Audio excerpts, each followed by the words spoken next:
sini kita akan belajar mengenai pecahan. Sebelumnya Kak Sila udah pernah dengar belum tentang pecahan? Kira-kira sepengetahuan Kak Sila, pecahan itu apa? Bilangan yang mewakili sebagian dari suatu keseluruhan. Oke. Begitu, kita langsung ke materinya ya. Nah, semisal di sini kira-kira ada berapa segi 6? 5. Oke, ada 5. Nah, terus bagaimana jika yang ada itu hanya sebagian dari segi 6 ini? Kan berarti kalau hanya ada sebagian, berarti gambarnya cuma segini. Misalkan 4 segini saja. Oke, benar?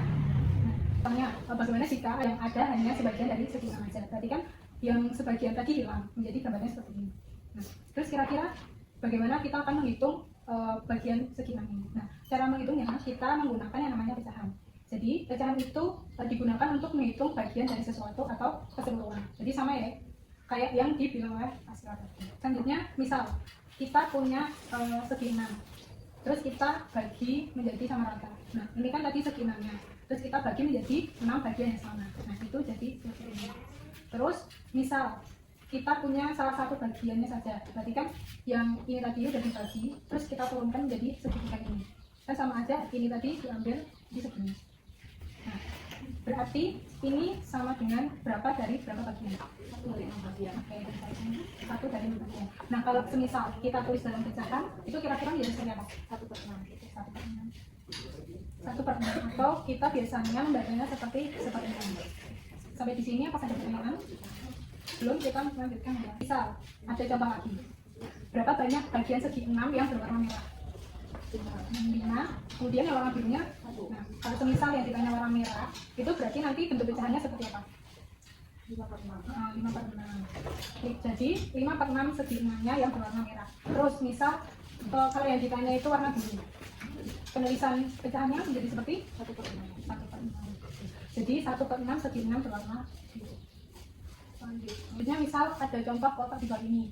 Kotaknya awalnya seperti ini, ada warna hijau sama merah. Terus dipecah menjadi seperti ini. Nah, misal ditanyakan itu berapa yang warna merah, kalau ditulis dalam pecahan menjadi 1/4. 1/4. Oke. Terus misal yang ditanya warna hijau, berarti 1/4. Oke, 1/4. Terakhir, contoh terakhir. Di sini ada persegi panjang, ada warna ungu sama kuning. Terus persegi panjangnya ini dipisahkan menjadi beberapa bagian menjadi kayak ini contohnya. Misal kalau ditanya berapa warna kuningnya, itu kira-kira jawabannya berapa? 4/9. 4/9. Oke. Terus kalau yang ditanya warna ungu, berarti sampai di sini yang pecahan biasa. Ada yang ditanyakan belum? Oke. Kalau belum, kita lanjutkan ke pertemuan kedua, yaitu membahas tentang pecahan campuran. Di hari kedua ini kita akan belajar mengenai pecahan campuran. Kan yang pertemuan pertama kemarin kita udah belajar tentang pecahan biasa. Nah, masih ingat kan bahwa pecahan yang biasa kemarin itu atau pecahan itu digunakan untuk menghitung bagian dari sesuatu. Misal ini ada kotak. Kalau ditanya berapa warna merahnya, 1/4.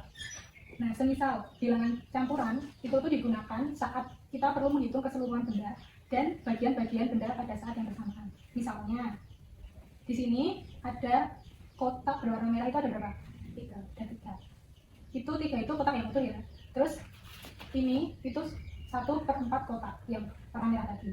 Nah, jadi 3 kotak utuh dan 1/4 kotak lagi itu kita tulis menjadi pecahan campuran itu menjadi 3 1/4, atau bisa dibaca seperti 3 dan 1/4.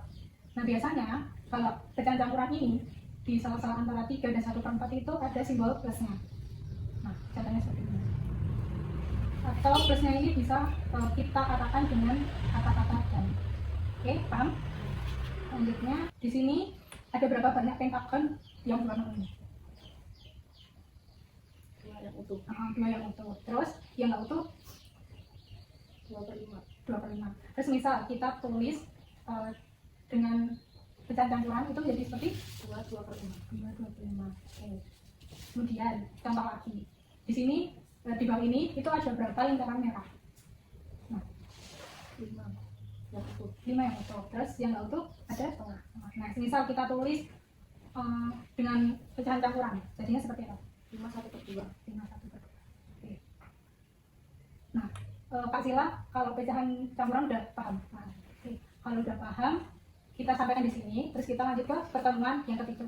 Nanti pertemuan ketiga nanti kita lebih banyak latihan-latihan soal tentang pecahan sama pecahan campuran. Oke? Hasilnya di pertemuan ketiga ini kita akan lebih banyak latihan soal tentang pecahan biasa sama pecahan campuran. Di sini udah ada beberapa soal dengan beberapa level. Nanti hasilnya itu ngerjainnya cuma level 1 sampai level 3 aja. Oke? Sebelumnya ada pertanyaan ya. Kalau enggak, coba.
Sampai di sini apakah ada yang ditanyakan?